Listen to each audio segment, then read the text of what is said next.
Hello friends, welcome to मंजिल। आज के इस टॉपिक में मैं बात करूंगी एआईपीज़ के बाद होने वाली रिफ्यूज़ल। आई नो ये टॉपिक दोबारा आ रहा है बिकॉज इसका जो ट्रेंड है वो दोबारा देखने को मिल रहा है। काफ़ी जो है इसकी हसल एंड बसल मची हुई है स्टूडेंट्स के बीच में। बट समझने वाली बात है ये गाइस कि एआईपीज़ के बाद के रिफ्यूज़ल्स का रीज़न क्या है और इसका क्या सोल्यूशन निकलने वाला है।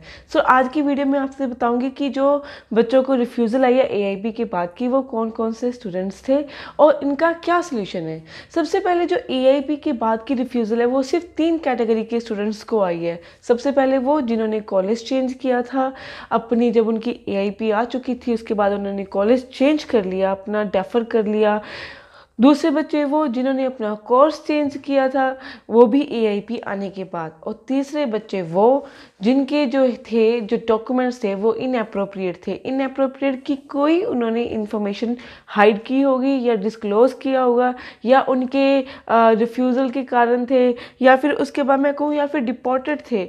ये सारी रीजंस जो हैं, चाहे वो बायोमेट्रिक को लेकर है चाहे मेडिकल को लेकर है, यही सारे जो हैं, अगर मैं 50% बात करूँ कॉलेज कोर्स को लेकर तो 50% जो रिफ्यूज़ल आई है वो इन रीजंस के कारण आई है कि किसी ने जो अपनी इन्फॉर्मेशन है वो डिस्क्लोज नहीं की, ये कहकर कि एआईपीज़ जो है काफ़ी तेज़ी में आए थे, काफ़ी तेज़ी में प्रोसेस में हुए थे तो हम ये मेंशन करना भूल गए।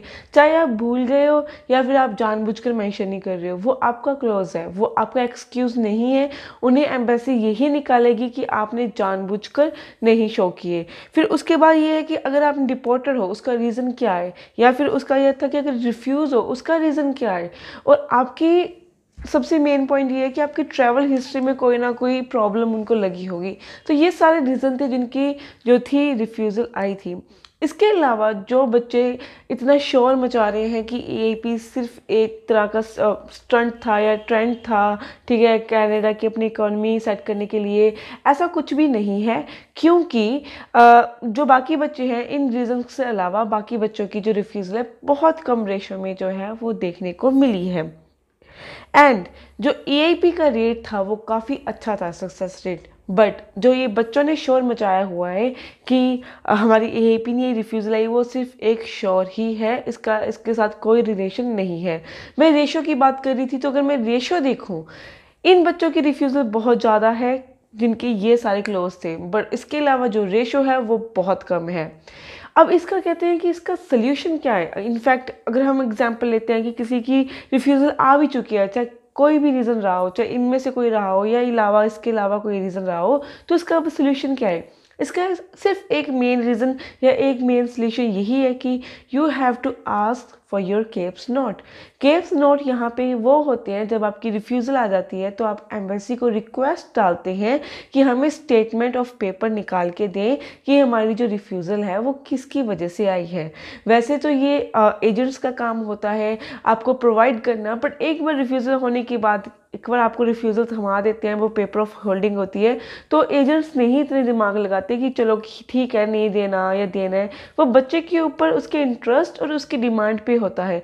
तो आप अपना जो है वो केप्स नोट जो है वो मंगवाएं, रिक्वेस्ट करें और उसमें रीज़न पढ़ें कि उसका जो रिफ्यूज़ल का कारण है वो क्यों है, क्या उसको हम इम्प्रूव कर सकते हैं। क्योंकि जिनका रिफ्यूज़ल आया होता है उनका जो वीज़ा सेकंड चांस वीज़ा लगाने के चांसेस होते हैं वो काफ़ी ज़्यादा होते हैं, रिफ्यूज़ल के बहुत कम चांसेस होते हैं।